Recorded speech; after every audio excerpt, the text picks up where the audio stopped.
नमस्कार दोस्तों, आपका स्वागत है। आज हम नील डोनाल्ड वॉल्श नाम के एक बहुत बड़े लेखक हैं, एक ज़िंदगी का सबक सिखाने वाली ऐसी बहुत सारी उन्होंने बातें कही है। तो आज जिस चीज़ पर उन्होंने प्रकाश डाला है उस पर हम बात करने वाले हैं। वो हमसे ये कहते हैं कि उनकी जो ज़िंदगी थी एक आम सी ज़िंदगी थी। एक बड़े लेखक एक बहुत ही अच्छा वो इंसान होगा इस तरीके से नहीं, जैसे जीवन में हम कुछ गलतियाँ करते हैं या फिर हमारे वजह से कभी कभी कुछ लोग बहुत ही ज़्यादा दुखी होते, तो वैसे ही उनकी ज़िंदगी थी। और वो हमेशा यही सोचते थे कि मैं किसी को खुशी नहीं दे पाया, मैं हमेशा दूसरों को दुख ही दे पाया, मैं अपनी ज़िम्मेदारी भी ठीक से नहीं उठा पाया। और वो एक दिन की बात है दोस्तों, उनकी वाइफ अपने घर पे चली गई थी कुछ दिनों के लिए, और ये अपने घर पे अकेले थे और ये इतने दुखी थे। उनके जीवन में जैसे कुछ ठीक ही नहीं हो रहा था और वो बहुत ही ज़्यादा दुखी थे और वो बार बार ईश्वर को कोस रहे थे कि तुमने मुझे कुछ दिया नहीं, तुमने मुझे कुछ दिया नहीं। और उसके बाद वो रात को जब अपने घर पे जा रहे थे, तब उनके घर के थोड़े से दूर एक बस स्टैंड है। तो वो ये कहते हैं कि मैं वहाँ से जब गुज़र रहा था, तब वहाँ पे उनको दो लड़के देखे जो बस स्टैंड पे अंधेरे में वहाँ पर बैठे थे। तब ये यहाँ पर इनको कभी इन्होंने इतना दूसरे के बारे में सोचा नहीं, लेकिन उस दिन उनको ये लगा कि मैं क्या करूँ। उनका दिल ही नहीं जा रहा था कि डायरेक्ट मैं घर पे जाऊँ। इसलिए उन्होंने गाड़ी अपनी उस बस स्टैंड पे लेकर गए और उन दो लड़कों को पूछा कि तुम आखिर यहाँ पे क्यों ऐसे बैठे हो, क्योंकि वो दिखने में तो अच्छे दिख रहे थे।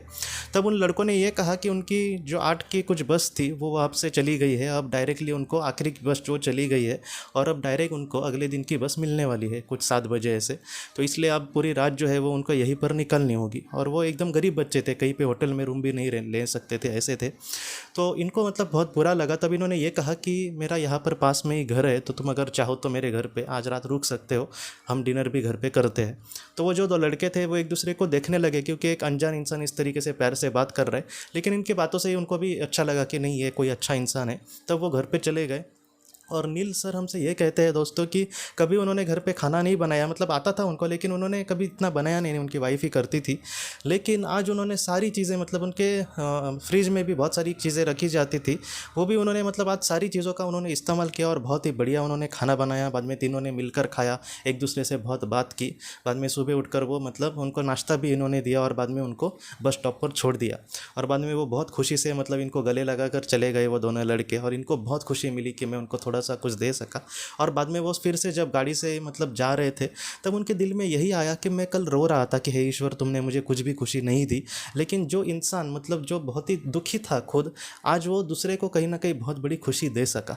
हमारे जीवन का ये कहीं ना कहीं बहुत बड़ा सबक है। एक छोटी सी घटना है, लेकिन मुझे लगता है कि हम सबको इससे ये लेना चाहिए कि हम भी हमेशा यही सोचते हैं कि मुझे कुछ मिला नहीं या फिर मैं कितना दुखी हूँ। लेकिन इस तरीके से हमें नहीं सोचना चाहिए दोस्तों। हो सकता है कि हम किसी और के लिए ऐसा कुछ थोड़ा बहुत भी करें जिससे उसको बहुत मदद मिले। तो इस तरीके से हमें सोचना चाहिए कि ऐसी जो छोटी छोटी चीज़ें हैं दोस्तों, वो आत्मलोक में हमें बहुत ही ऊंचा उठा सकती है। कभी कभी 4 बोल भी अगर हम खुशी से दूसरे के लिए अच्छा बोले और उससे उसको थोड़ी सी ऊर्जा मिले, या फिर वो थोड़ा सा आपसे अपने दुख से बाहर आ जाए, तो ये बहुत पवित्र काम होता है। इसलिए आप भी अपने जीवन से, मुझे भी पता है कि कोई भी सुखी नहीं होता है। हमारे कभी कभी कुछ लोगों के सामने तो बहुत दुख आता है, लेकिन फिर भी आप जितना हो सके अगर दूसरों को थोड़ा बहुत भी खुशियाँ देने की कोशिश करें, तो हो सकता है कि उसके लिए वो बहुत बड़ी खुशी हो दोस्तों। तो इस तरीके से हम अपने जीवन में हमेशा आगे बढ़ने की कोशिश करनी होगी। तो दोस्तों, हम अपनी अगली वीडियो में किसी नए विषय को लेकर मिलेंगे। तब तक आप अपने परिवार का ख्याल रखना। आपका बहुत बहुत धन्यवाद। ज़िंदगी की रोशनी ये एक कंसल्टेंसी है जो ऐसे लोगों को मदद करने की कोशिश करती है जिन्होंने किसी अपने को खोया है, या फिर जो लोग अपने जीवन में बहुत ही ज़्यादा दुखी है। जो लोग इस संस्था के साथ जुड़ते हैं उन्हें पास्ट लाइफ रिग्रेशन की ऑडियोज़ भेजी जाएगी, जिससे घर बैठे वह पास्ट लाइफ रिग्रेशन का अभ्यास कर सकते हैं। और उन्हें 5 मेडिटेशन ध्यान की भी ऑडियोज़ भेजी जाएगी, और इसके साथ साथ उन्हें PDF किताबें भेजी जाएंगी जो हिंदी और अंग्रेज़ी में है, जो मोबाइल पर या फिर लैपटॉप पर आप उसे पढ़ सकते हैं। और 10 ऑडियो बुक्स भी आपको भेजी जाएंगी।